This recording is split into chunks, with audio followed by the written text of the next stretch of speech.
Welcome to my kitchen. Today we're going to make hummus, and we're going to be making 3 different kinds of hummus. Before I start cooking, I do want to give you some information about hummus. May of 2010, the World Guinness record of the biggest dish of hummus was in Lebanon. It was 23,000 pounds. I can't believe it. It was huge. They had to use over 300 cooks for that. So, now we're going to cook. The first ingredient that you need is tahini. When I first started making hummus maybe about a year and a half ago, maybe 2 years ago, I went to the grocery store. I said to the person in the aisle, I said, "Do you have any tahini?" And they looked at me like, "What's that?" So I went on, I had to come home because I didn't know what I was talking about. So I had to come home and I looked it up. It's just ground sesame seeds. Now this is my neighbor. She let me borrow this to show you this is what tahini is. This is actually imported. It's just sesame seeds and it looks like it's separating a little bit like the oils, but the container says there's no oil in it, and I think that's just from the seeds. So that's sesame seeds. And also you can just go in the Oriental section, in the International. They also have sesame seeds that are already roasted.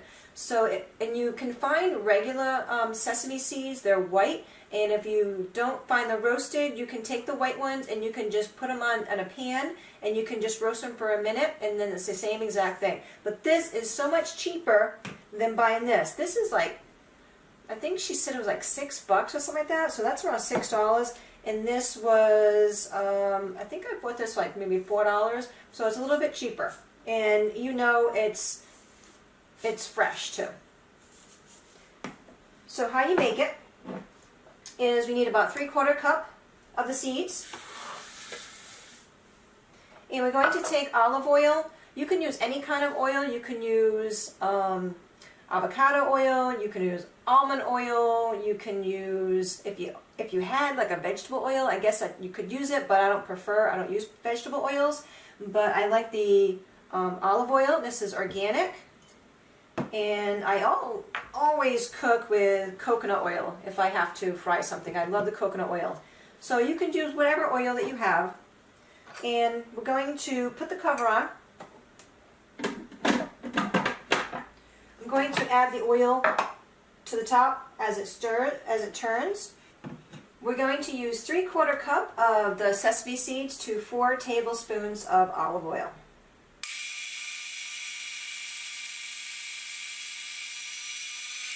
It's going to take about 5 minutes for that to turn into a paste. If you need to add more olive oil, it's okay. Yeah.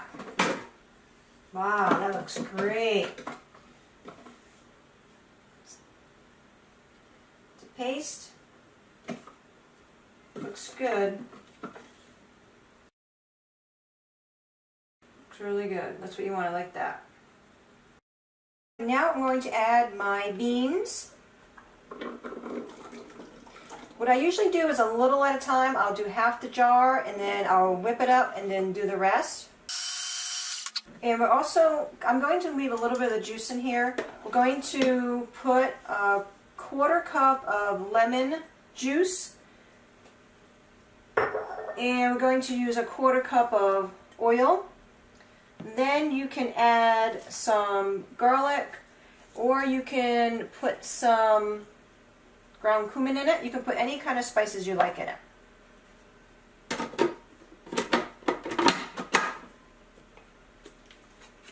You save so much money by making your own hummus. This makes, it's a double batch, it's two big containers, and it's about, I think it's like 8 ounces at the stores, around $4. It's like this teeny little container, and they add all these preservatives and things like that, so you don't even know what you're eating, so that you know this is very fresh.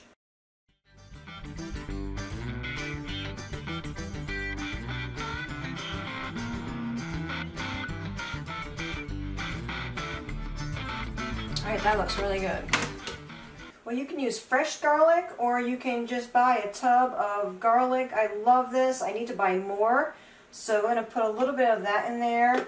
And this, you know, hummus is so good for you. The kids absolutely love this. It's hard to find a healthy snack that the kids will actually eat. So the kids really, really like this. What I'm going to do is have some pita. We can do pita chips, you can do crackers, you can do wraps, you can do, one day we did some turkey meat and we wrapped it in with some hummus and lettuce. It has vitamins and minerals and B vitamins. It's so, so good for you. Fiber, so it's a really great snack. What you can do is top it with some olive oil. You can drizzle some olive oil on your finished product. I am going to do some toppings today because it's you know, 3 different kinds of hummus and I want to do 3 different kinds of toppings. So let me show you my toppings. So I went down to the stream and foraged for some anchovies today. No, I'm just kidding. I went to the grocery store and I probably spent like $2 on this. This is anchovies. They really smell, I know that, but they're so, so good and I love it because they're so salty and these little teeny fish. But the kids will not like these, so I'm not going to put this on for the children. Probably going to do with the black beans I'm going to do. So that'll taste really good, I'm thinking. The other one we're going to use as a topping is olives. And the kids will eat this one, so I'm thinking we're going to put it into the chickpea, this one. Now the third topping we're going to use today are my sun-dried tomatoes I made yesterday in my sun oven, and you can check out that video right over there. So this one we'll probably put on the pinto bean hummus. On to number 2. We're going to do black beans, and I've already put the sesame seeds in here with a little garlic. I'm going to use the NutriBullet because I'm only going to use one container of the black beans. I don't need the big processor. So we're just going to put the beans in here. Alright, hummus number 3. Pinto beans. I already added my other ingredients right in here. Just going to add the pintos. Okay, they're all done. You can serve this cold or you can serve them warm. It's all on your preference. I'm going to use some pita today. Heidi from Rain Country, please don't be mad at me. I did not make these today. I have not learned how to do that yet, but I will soon. Alright, we're going to try the black bean and the anchovies. I want to make sure I get a little of the anchovies on my sample.